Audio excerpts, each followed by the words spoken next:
Bien, buenas tardes nuevamente. Les damos la bienvenida a un nuevo ciclo de entrevistas relativas a los 21 proyectos ganadores de la convocatoria Proyectos Especiales, Necesidades Emergentes al COVID-19 2022.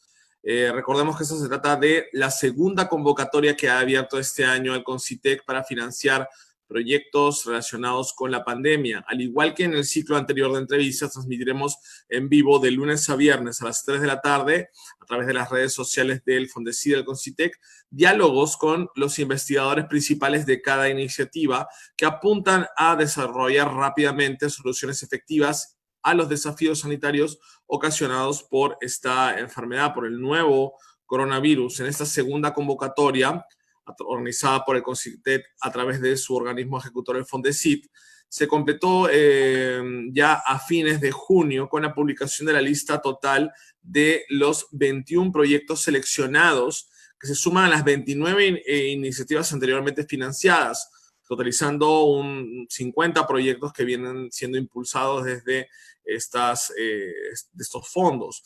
Los 21 proyectos que vamos a presentar en este nuevo ciclo de entrevistas que comienza hoy, lunes 13 de julio, van sobre las temáticas de tratamiento y transmisión del SARS-CoV-2, en lo que respecta al estudio de metodologías de reducción de carga viral, mecanismos de transmisión y evaluación de terapias, el desarrollo también de vacunas, antígenos y antivirales. Creo que esta categoría habla por sí misma. Diagnóstico, todo lo referido al estudio y desarrollo de metodologías innovadoras en la detección del virus. Vigilancia y salud digital, todo lo relacionado con la gestión adecuada y rápida por parte de los servicios hospitalarios, incluyendo el desarrollo de plataformas digitales para tales fines. También está la categoría de accesorios sanitarios, que tiene que ver con el desarrollo de equipos de diferente índole para el tratamiento y prevención de la enfermedad, epidemiología y prevención, en lo referido a estudios y análisis de estrategias de prevención y control en la población en general, así como investigaciones sociales y económicas, todo lo referido a las consecuencias más allá del ámbito médico o clínico de lo que el Perú viene atravesando con esta enfermedad. Decía pues que estos 21 proyectos ganadores recibirán asignaciones de hasta 350,000 soles, sumando un total superior a los 5.5 millones de soles únicamente para esta segunda convocatoria. En tal sentido, hoy presentaremos el proyecto proveniente de la Universidad Nacional Mayor de San Marcos, titulado Reducir los contagios del SARS-CoV-2 mediante la implementación de un protocolo de seguridad y desinfección en los ambientes de radioterapia con radiación UVC de alta potencia. Para hablar sobre este proyecto contamos con la participación del investigador principal, Galo Patiño Camargo. Él es doctor en física y magíster en física médica de la Facultad de Física de la Universidad de Valencia, España. Es también licenciado y bachiller en física por la Facultad de Ciencias Físicas en la Universidad Nacional Mayor de San Marcos. Cuenta con estudios de segunda especialización profesional en protección radiológica por la Facultad de Ciencias de la Universidad Nacional de Ingeniería y asimismo es docente permanente del Departamento Académico de Física Atómica, Nuclear y Molecular de la Facultad de Ciencias Físicas de San Marcos.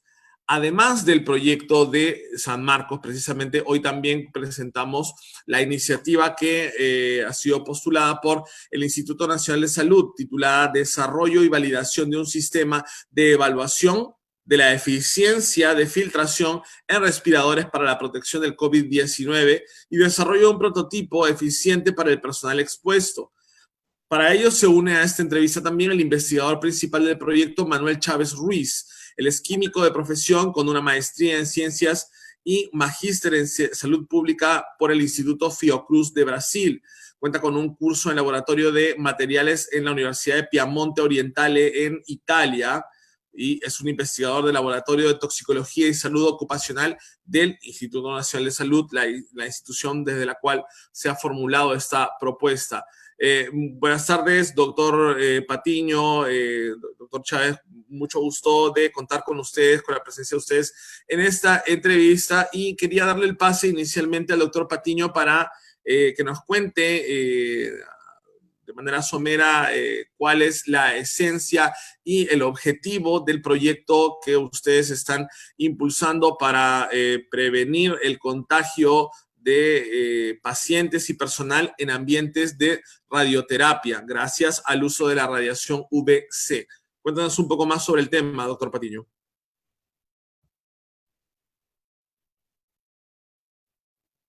Hola. Doctor Patiño, ¿puede desmutear su...? Ahora sí lo escuchamos. Sí. Buenas tardes con todos. Gracias, Hans, por la presentación. Y bueno, este proyecto nació por la necesidad de, ¿no?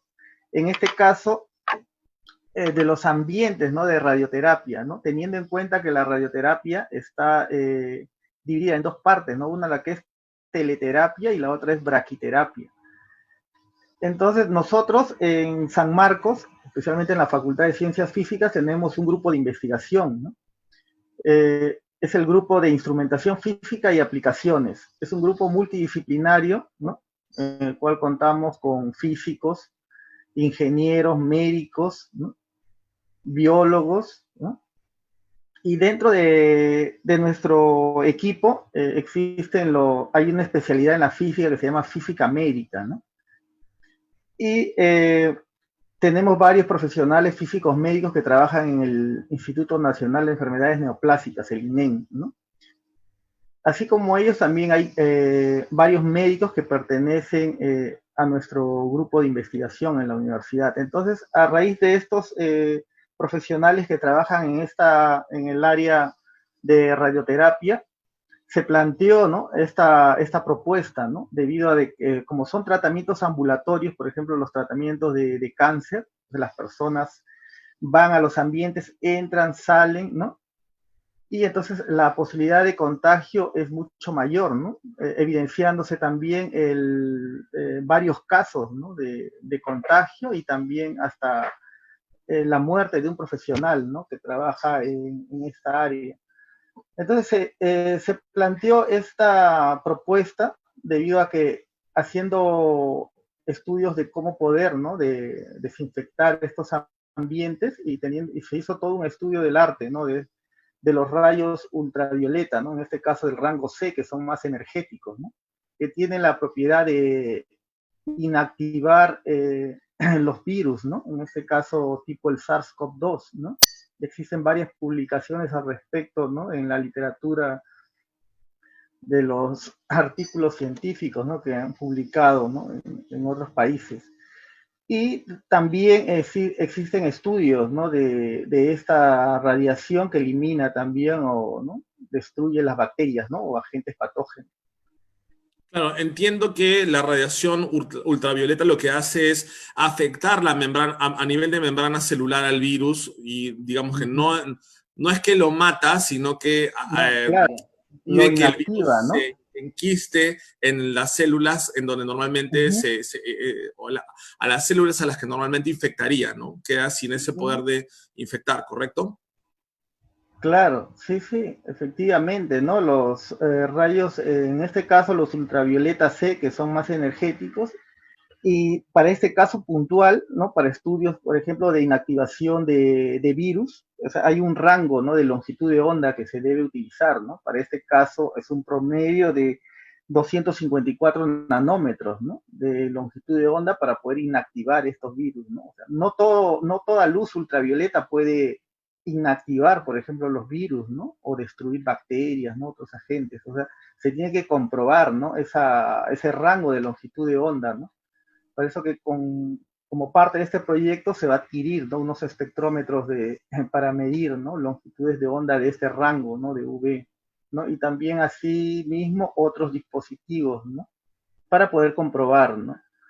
Que estemos en ese rango, ¿no? Con el cual podemos inactivar, ¿no? estos virus, ¿no?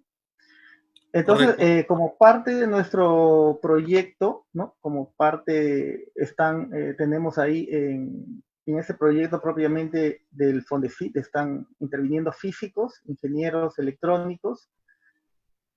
Dentro de los físicos está Fernando Márquez, está Eduardo Carrasco, el que les habla, el ingeniero Oscar Baltuano, el doctor médico Gustavo Sarria y la doctora Yesenia Miranda, ¿no? Y aparte también tenemos el soporte, ¿no?, del grupo, que hay otros especialistas también en el área, ¿no?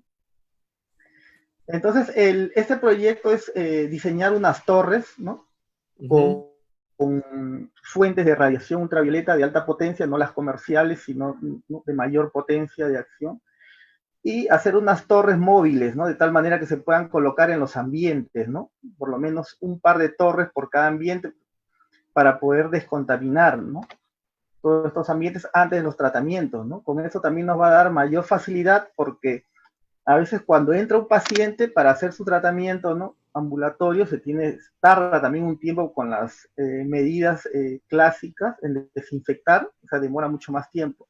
Con esta técnica que vamos a implementar, o sea, se reduce, ¿no?, tanto en tiempo, también en costo, ¿no?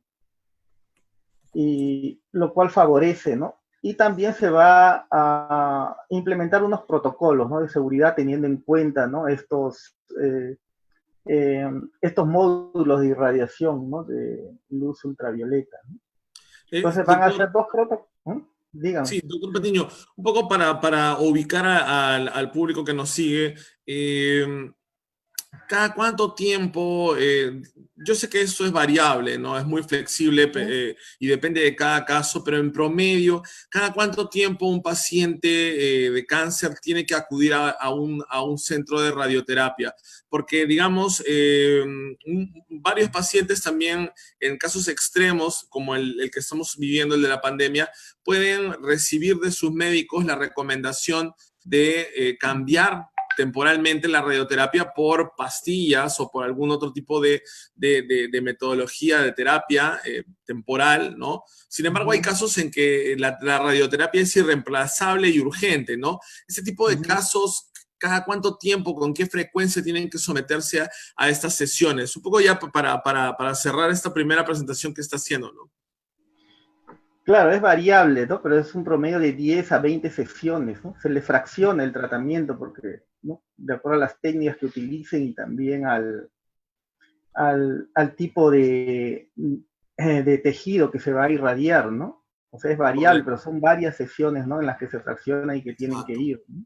Ujú. Correcto, doctor Patiño. Ahora, también hay un tema aquí que tiene que ver con la radiación y el COVID-19, que digamos ha habido mucha desinformación con respecto a esto, incluso se ha hablado sobre las antenas 5G, pero es un tema que me gustaría de repente tocar un poco más adelante, que yo sé que escapa un poquito al proyecto, pero también valdría la pena discutirlo, tomando en cuenta de acá su presencia y que conoce un poco también usted del tema, ¿no? Ahora me gustaría pasar a hablar con el doctor Chávez, ¿no? Un poco sobre el proyecto que vienen ustedes presentando, que tiene que ver con la validación o con un sistema para validar la eficiencia en la filtración de los respiradores para la protección. Estamos hablando aquí de protectores, de mascarillas, de escudos faciales. Cuéntenos un poco más sobre este proyecto. Hola, sí, buenas tardes. Mi nombre es Manuel Chávez y bueno, trabajo en el Instituto Nacional de Salud, ¿no? Sí, lo que buscamos es desarrollar una técnica que nos permita evaluar qué tan bien o qué tan eficiente es la filtración de respiradores, mascarillas o de telas o tejidos o membranas que se empleen en la fabricación de los mismos. Para eso estamos pensando implementar tres técnicas. Una de ellas es en sí, ¿no?, el sistema de evaluación de la eficiencia de filtración de partículas micrométricas, las cuales sirven, ¿no?, para representar la filtración de las microgotas, aerosoles, o también llamadas gotículas, que salen de cuando una persona estornuda, tose, habla, grita, ¿no? O sea, hay bastante literatura en la cual un poco se ha encontrado evidencia, ¿no?, de que se generan, ¿no?, partículas pequeñas que pueden permanecer suspendidos en el aire por varios minutos. Entonces, ante ello es importante corroborar, ¿no? Cuantitativamente que también funciona un filtro, un respirador. ¿Ya? Y para eso, digamos, vamos a buscar generar, ¿no?, un sistema y lo vamos a comparar con otros sistemas normalizados. Básicamente, a grandes rasgos, eso es lo que buscamos. Sí, doctor Chávez, cuéntenos un poco en la actualidad, por ejemplo, cómo es que se vienen evaluando los protectores que están siendo comercializados, ¿no? Un poco cuál ha sido la adecuación que vienen sufriendo estos equipos que vemos por todo lado en las calles, ¿no? Bueno, en realidad en el país ahorita no hay una entidad que evalúe en sí la capacidad de filtración. Acá en el Instituto Nacional de Salud lo que estamos haciendo ahora es evaluar, pero digamos, la hermeticidad de un aparato o de un dispositivo respiratorio que nos cuantifica que, digamos, este filtro está bien ajustado al rostro, ¿no? Que no está suelto, ¿no? Vemos en la calle a veces de que no usamos bien los respiradores y de repente nos queda suelto, o de repente nos queda muy flojo, las ligas son muy grandes. Entonces ahorita lo que estamos evaluando es con un equipo que se llama Portacount, es medir justamente esa capacidad de hermeticidad. Sin embargo, nos falta implementar este otro sistema, ¿no? Un dispositivo de protección respiratoria debe cumplir estos dos requisitos principales. Uno es la hermeticidad, ¿ya? El ajuste, ¿no? Por ejemplo, está contraindicado o no es recomendable que una persona use respiradores o mascarillas cuando tiene la barba crecida, porque no hay un buen ajuste, ¿no? O tendría que pasar una prueba, un test en todo caso. Y la segunda condición es que el dispositivo de protección respiratoria tenga una buena eficiencia, ¿no?, de filtración de partículas pequeñas. Ajá. Correcto. Cuando hablamos de partículas pequeñas, sabemos que el diámetro que normalmente se calcula para el SARS-CoV-2 pues está en el rango de los 50 a 200 nanómetros. Sin embargo, lo cierto es que el virus no tiene formas o medios de desplazamiento propios, ¿no? Entonces, normalmente está trasladándose en el medio aéreo sobre, como usted decía, ¿no?, partículas de saliva o de otros fluidos que les sirvan como especie de vehículos. Este tipo de vehículos o de partículas, ¿en qué rango se encuentra de diámetro? Porque entiendo que esa es la medida que ustedes van a tomar como referencia para la evaluación de la capacidad filtradora de estos equipos, ¿correcto? Claro, en sí nos vamos a basar en la, digamos, peligrosidad del tamaño de partículas, partiendo de que se considera ya digamos, por física, partículas menores a 10 micrómetros de diámetro aerodinámico son las que quedan más tiempo suspendidas en el aire.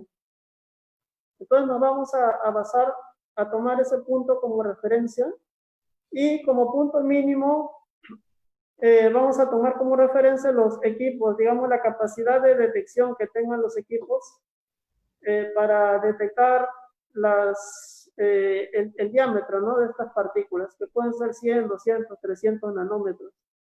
¿Ya? Y como usted indicaba, la idea es medir las gotas, ¿no?, las gotas más pequeñas posibles que puedan tener un número de carga viral, ¿no? Eso es lo que vamos a buscar.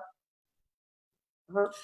Claro, digamos que los resultados que arroje este estudio pueden servir o van a servir precisamente para el desarrollo de nuevos y mejores materiales para la protección contra el virus, ¿correcto? Sí, en efecto, ahorita hay algunos, incluso en el país, emprendimientos centros de investigación que están, ¿no?, desarrollando, ya valga decir, membranas o ya respiradores como tal. Sin embargo, no es sencillo medir la capacidad filtrante, ¿no?, debido a la naturaleza de este sistema, que tiene que ser un sistema cerrado. Hay que controlar varios parámetros, flujos y finalmente medir el diámetro de partículas que están pasando a través de estos dispositivos. Bien, solo para terminar esta primera parte, doctor Chávez, dos ideas que normalmente se comentan en el ámbito más informal, ¿no? Una tiene que ver con que si soplas y con la mascarilla puesta y logras apagar una vela, entonces la mascarilla no sirve. Y la segunda idea tiene que ver con el hecho de que las mascarillas hechas de algodón, de 100% algodón lavable, son las que mejor te permiten respirar y sí, sin perder capacidad filtradora. Ese tipo de ideas o de supuestamente conocimientos populares, ¿qué tan válidos son en este contexto? ¿Ustedes han podido llegar a alguna conclusión ya al respecto de estas dos cuestiones que se comentan muy comúnmente en la calle? Bueno, en cuanto, por ejemplo, específicamente al primer punto, esa facilidad que tiene un dispositivo filtrante para dejar pasar el aire es justamente también un control de calidad. Si bien es cierto, un respirador tiene que retener las micropartículas, sin embargo, por otro lado, también tiene que dejar pasar el aire con cierta facilidad. Entonces, un tercer sistema que vamos a montar justamente está dirigido a evaluar esta facilidad, ¿no?, de paso de aire, se le llama. Tiene otros nombres también, otras normas técnicas le llaman facilidad de inhalación, exhalación. En concreto, lo que se mide es justamente la diferencial de presión, o también llamado facilidad de paso de aire.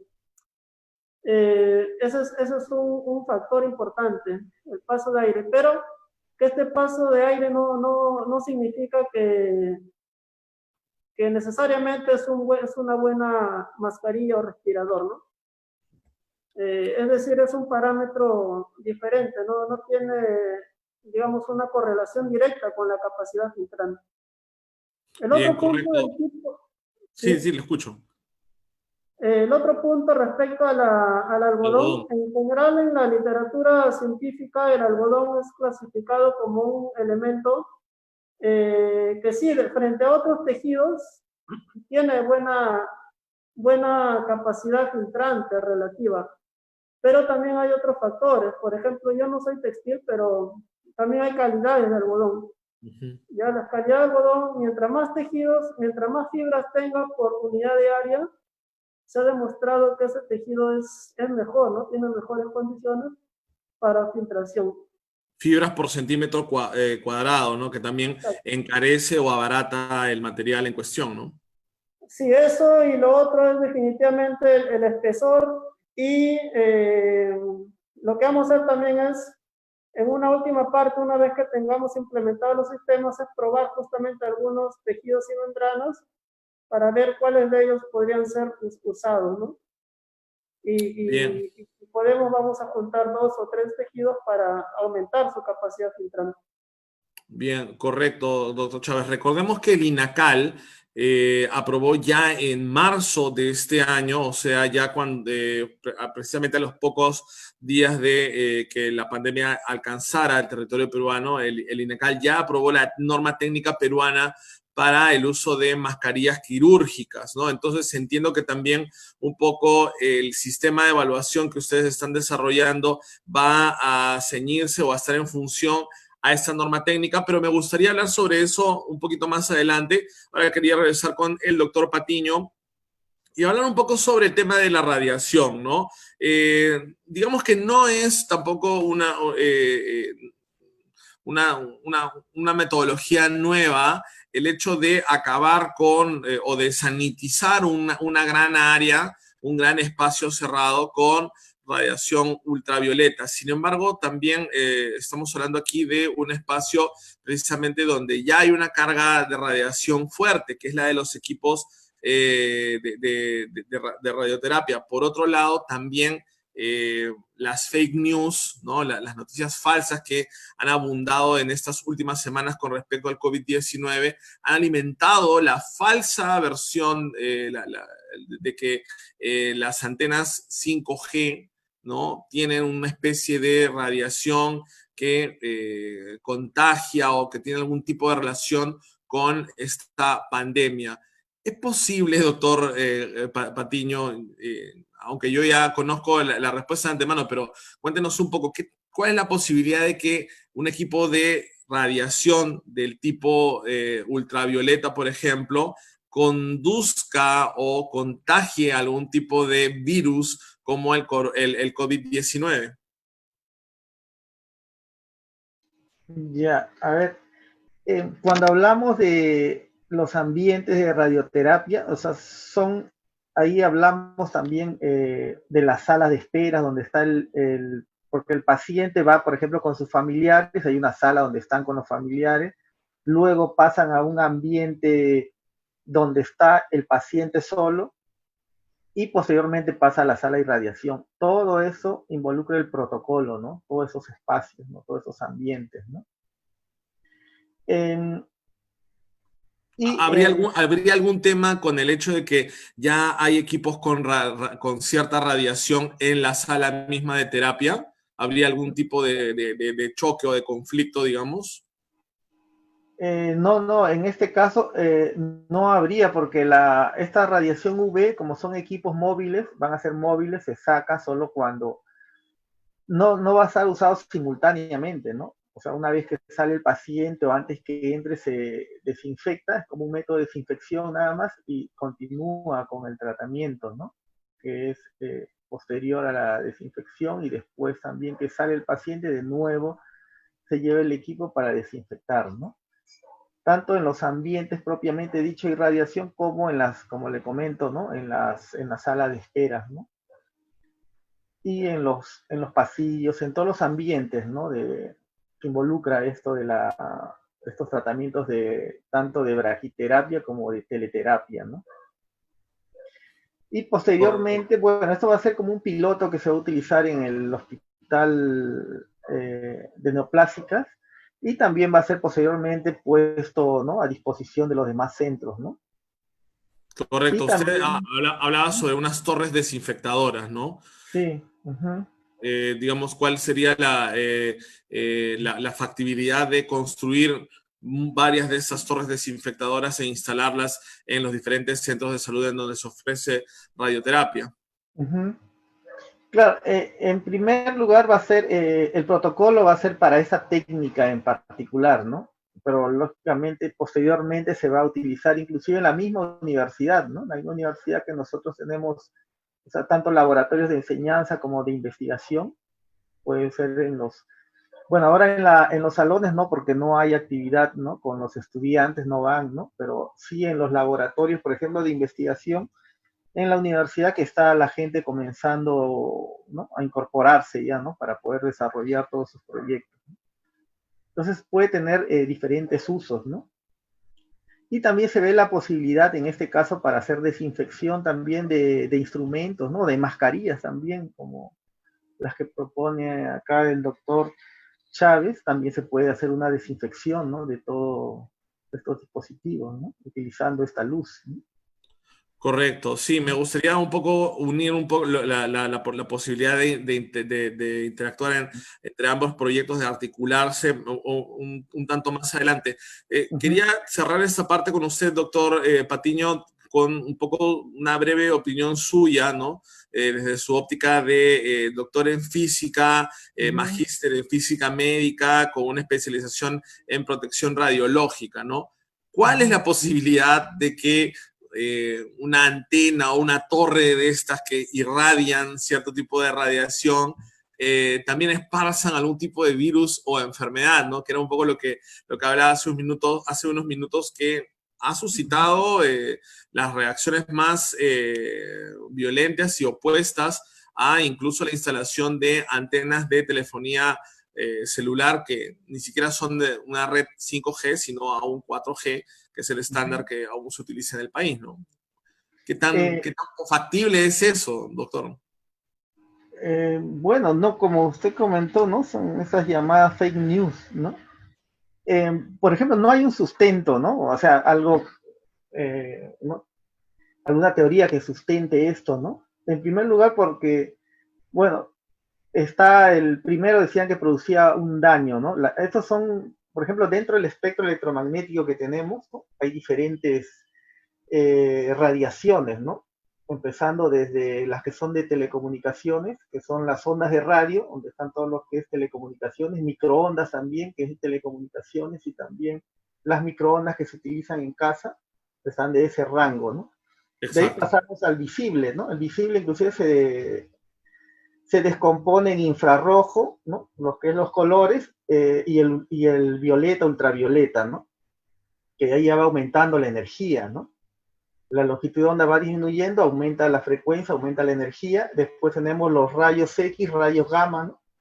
Entonces ya son más energéticos, eso sí producen daños, ¿no? Son radiaciones ionizantes, le llaman, porque ioniza la materia, ¿no? Ionizan los No, átomos. mientras que las de telecomunicaciones son radiaciones no ionizantes. Claro, sí. Entonces aquí viene el problema, ¿no? Como esto, bueno, no es tan nuevo, no es relativamente nuevo. Hay estudios, ¿no? Inclusive que se han hecho, ¿no? Y hay estudios que dicen que no hace, otros que sí hacen, y después viene la controversia, ¿no? Algunos dicen que son financiados por empresas que de telecomunicaciones, la cual dicen que no hace daño, pero de acuerdo al estudio que se tiene, ¿no? Haciendo más o menos un promedio, eso uno tiene que ver que este tipo de radiaciones, ¿no? Están en estudio permanentemente, ¿no? Las no ionizantes. Entonces tiene que haber, por ejemplo, varias generaciones, ¿no? Tiene que pasar varias generaciones para ver efectivamente, ¿no? Si es que hay un daño así en el transcurso del tiempo, ¿no? Al menos por ahora no se ha identificado nada, ¿no? Relevante, ¿no? Y mucho menos que sean agentes transmisores de nuevos virus creados en maléficos laboratorios en la parte oriental del planeta, ¿correcto? Claro, así es. Muy bien, doctor. Gracias por esas reflexiones. Ahora me gustaría volver con el doctor Chávez Ruiz y hablar un poco sobre esto que adelantábamos hace unos minutos, la norma técnica del INACAL aprobada en marzo para las mascarillas, los respiradores. Cuéntenos entonces. Entendemos que el sistema de validación que ustedes vienen desarrollando se adecúa, ¿no? Digamos, se mueven los términos en que disponen o que implementan la norma técnica del INACAL, ¿correcto?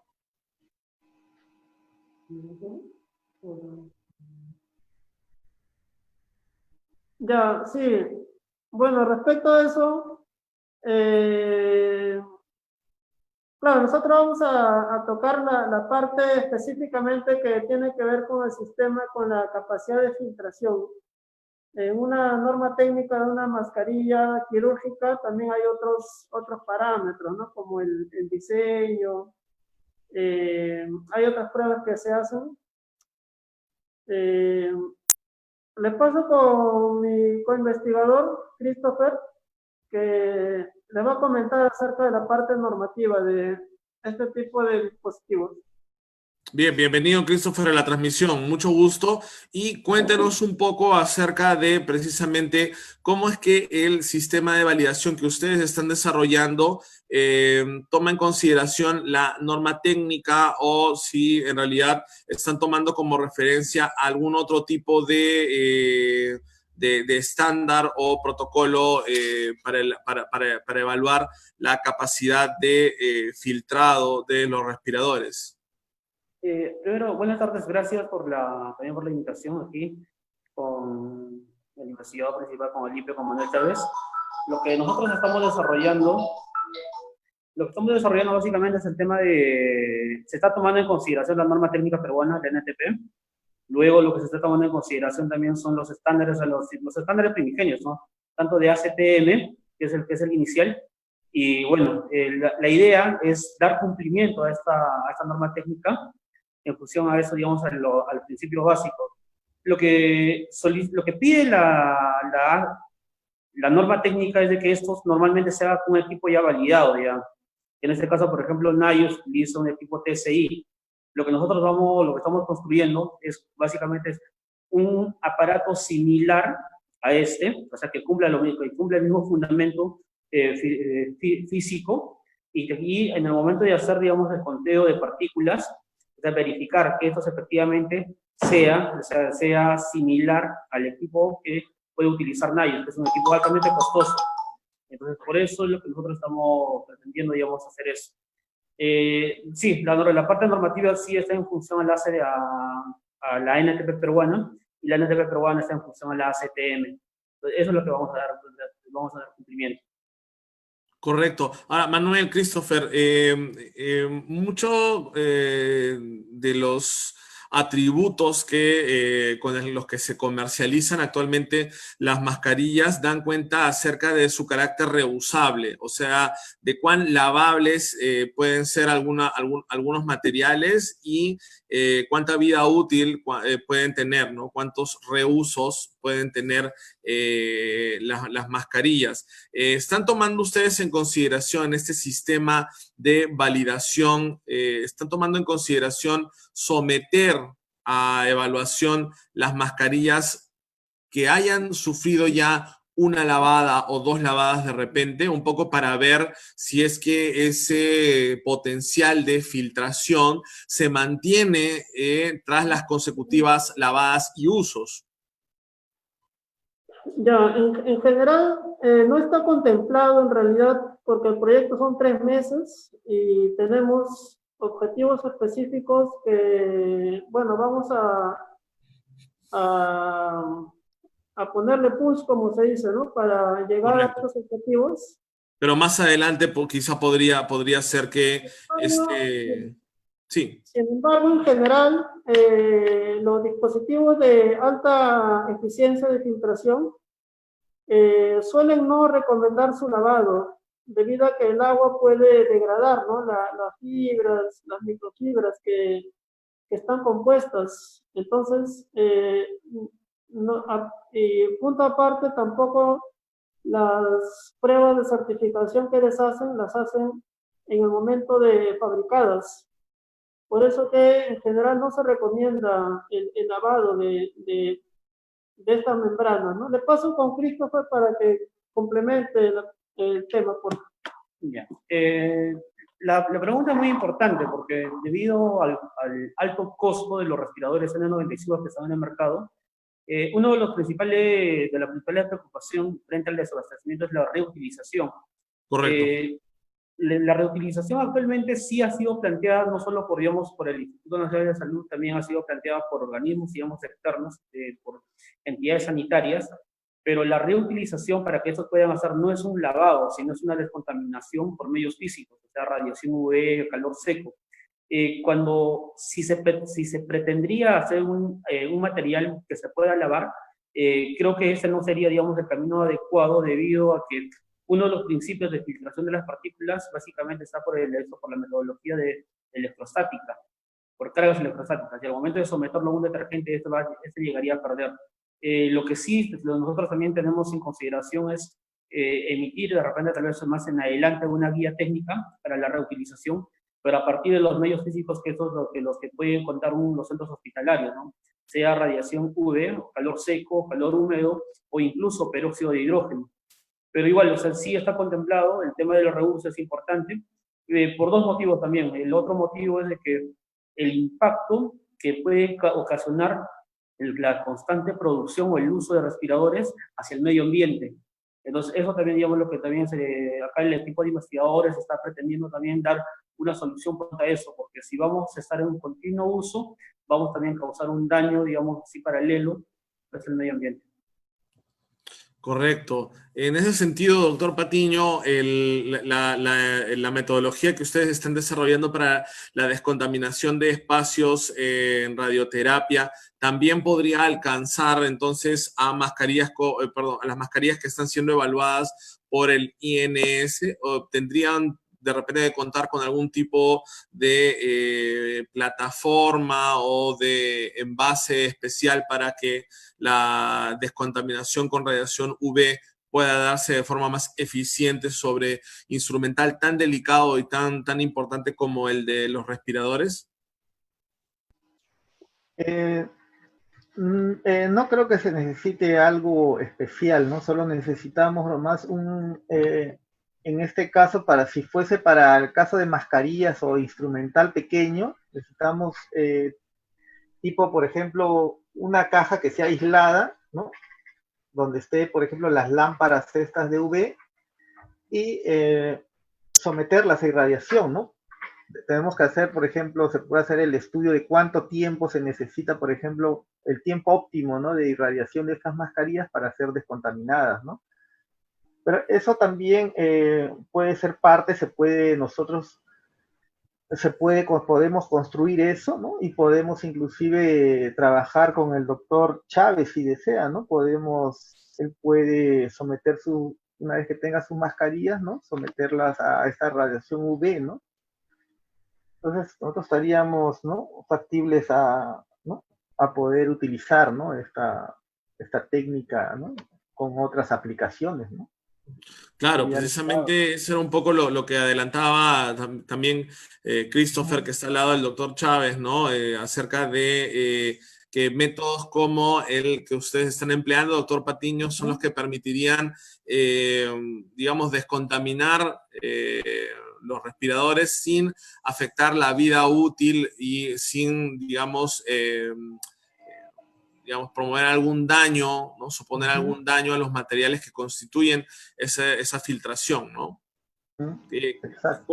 ¿Cómo ven ustedes esta posibilidad también de trabajar en conjunto, doctor Chávez, Christopher, que están ahí al otro lado en el INS? Bueno, sí, en el INS siempre estamos ávidos, ¿no? De iniciativas que tengan que ver con el aporte a la salud pública. Y sobre todo si son proyectos que tienen que ver con las temáticas que hacemos, ¿no? En el INS hay varios laboratorios y nosotros vemos esta parte un poco de la protección de la salud, protección del trabajador, toxicología. Y nada, sí, sería bueno, ¿no? Fomentar, ¿no? El trabajo institucional, ¿no? Claro, en la medida también en que estamos hablando aquí de no solo la protección de los pacientes, sino también la protección del personal de salud, que trabajando en ambientes cerrados como el de alguna institución de salud en donde se brinden los servicios de radioterapia, pues están expuestos a una carga vírica un poco mucho más alta que el resto de ciudadanos. Entiendo también que ustedes están considerando en las pruebas que viene haciendo o en el sistema de evaluación que está desarrollando el INS, están considerando también este aspecto, ¿no? Que las mascarillas que vienen utilizando el personal de salud, ¿no? Y en qué medida, pues, cumplen esta función. Han logrado establecer que, por ejemplo, para trabajar en un hospital se requiera una mascarilla de mucho mayor protección que la que usa cualquier ciudadano para salir a comprar un día cualquiera, o a salir a la oficina, o a abordar una unidad de transporte público. ¿Existe esa digamos, diferenciación? No, a ver, lo que tenemos que recordar, o sea, de primera instancia es de que los respiradores, no las mascarillas, sino los respiradores como tal, Sí. fueron diseñados con mucha anterioridad, pero para el tema de la prevención específica en el caso de lo que era TB, tuberculosis. Entonces ya desde esa época se utilizaba. El tema de prevención de protección respiratoria, o sea, se ha adoptado, o sea, se ha tenido que adoptar un estándar mucho más riguroso, y eso para el personal hospitalario, para el cual ellos no lleguen a contagiarse, dado que ellos es el personal que llega a hacer la atención directa. Si recordamos, o sea, el parámetro normal, el uso previsto de la mascarilla, no del respirador, es de que el personal, la persona que lo está usando, no esté contaminando hacia el exterior y a la vez también tenga una eficiencia de filtración bacteriana desde el exterior también. Entonces es viceversa.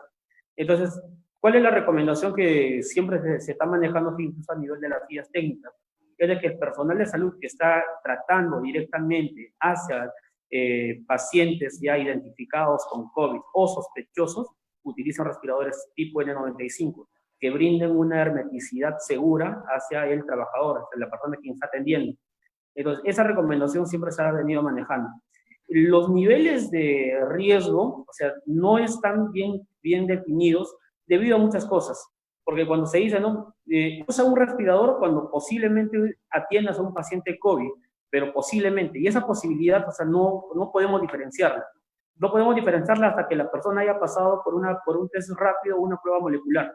Entonces, en ese contexto, el principio precautorio que te dicen, dentro de un ambiente hospitalario, todos son sospechosos. Todos son sospechosos, al menos que hayan presentado la sintomatología inicial. Salvo que la persona haya ido, porque se ha visto inclusive que personas inclusive gestando llegaron para el parto natural y tenían COVID, eran asintomáticos. Iban por otro tipo de urgencia y hacían el descarte y llegaban a tener, pero no presentaban la sintomatología como tal, digamos, de COVID, sino iban por otro tipo de consulta. Entonces, en un ambiente hospitalario siempre es necesario proteger al personal de salud que está atendiendo, y siempre la recomendación va a ser, digamos, de que utilicen respiradores. Ojo, en atención hacia pacientes. Otra actividad distinta es cuando el personal haga actividades administrativas dentro de los ámbitos hospitalarios, que no es lo mismo que estar haciendo la atención directa. Entonces, la recomendación siempre va de que si se hace atención, sí, o sea, es necesario, porque todo paciente que llega potencialmente sospechoso. En el caso de que no haya contacto directo, se incluyen otro tipo de barreras, como el protector facial, que haya distanciamiento, que haya algún tipo de barreras físicas. Entonces es necesario eso, digamos, que no esté cerca, digamos, a 2 metros, y el recambio constante de aire dentro de los ambientes. Entonces es una suma de muchos factores, de muchas actividades que se tienen que hacer, digamos, en favor de preservar la salud de los trabajadores quienes trabajan en la atención de ellos. Y bueno, y también ahorita el principal problema que nos estamos afrontando justamente es el hecho de que nosotros tenemos que recomendar, o sea, cuáles son las mejores medidas que tenemos que tomar. Los respiradores N95 realmente están escasos, y lo que nosotros tenemos que hacer es brindar alternativas o brindar una suma, digamos, de elementos de protección personal en favor de los trabajadores. Bien, correcto. Doctor Patiño, un par de preguntas y sus palabras finales. ¿Cuál es el potencial de replicabilidad o de escalamiento que tiene este sistema que ustedes vienen desarrollando? Es decir, ¿se podría pensar más adelante en de repente un sistema que reproduciendo estas mismas condiciones, este mismo equipamiento, pueda aplicarse para quizás un aula universitaria o un aula escolar? Eso en primer lugar. En segundo lugar, ¿cuál es el tiempo en que ya podrían estar dando algún resultado concreto para este proyecto? Y como le decía, finalmente sus palabras de cierre a la entrevista.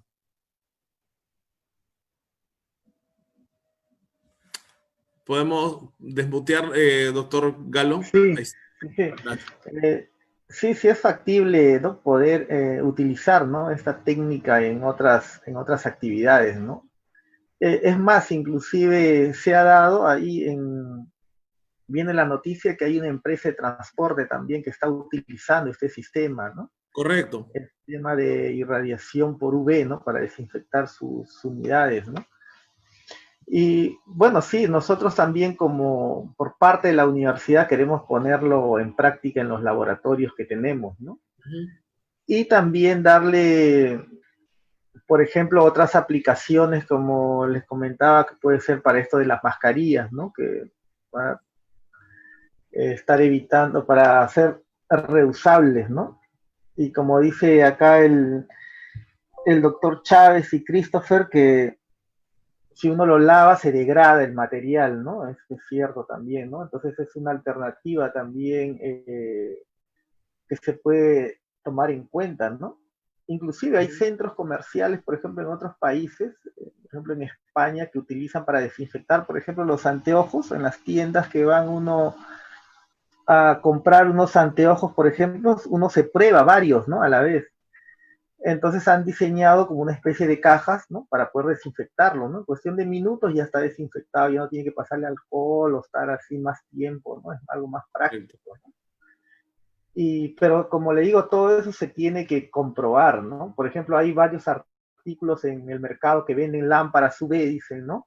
Para desinfección, por ejemplo, de llaves o, ¿no? Cosas que uno utiliza, ¿no? Siempre. Pero lo que se debe es de comprobar que esté dentro de ese rango, ¿no? Ver las especificaciones técnicas y también comprobarlo, ¿no? Vale. Entonces eso es parte del proyecto, ¿no? Para poder determinar un producto que sea fiable, ¿no? Con esta capacidad de inactivación del virus, ¿no? Correcto, doctor Patino, muchas gracias. Y Manuel Chávez, Christopher, un poco también sus palabras de cierre y una última pregunta también sobre el sistema de evaluación de la eficiencia de filtración en respiradores que ustedes están desarrollando. ¿Cuándo están un poco proyectando que vayan a tener un resultado concreto sobre este proyecto? ¿Cuál esperan además que sea el resultado? O sea, digamos, este sistema para, digamos, ¿qué esperan ustedes o dónde esperan ustedes que se implemente este sistema para la evaluación de estos respiradores? Ok, sí, lo que esperamos es que al término de estos 3 meses tengamos ya unos prototipos tanto de sistemas de evaluación, de control de calidad, digamos, ¿no? De estos respiradores. Y vamos a ver que sean lo más, digamos, lo más cercanos a los equipos normalizados, ¿no? Que nos den una buena exactitud y precisión apropiados para evaluar y que también pueden servir para probar materiales, capacidad filtrante, ¿no? Para producir.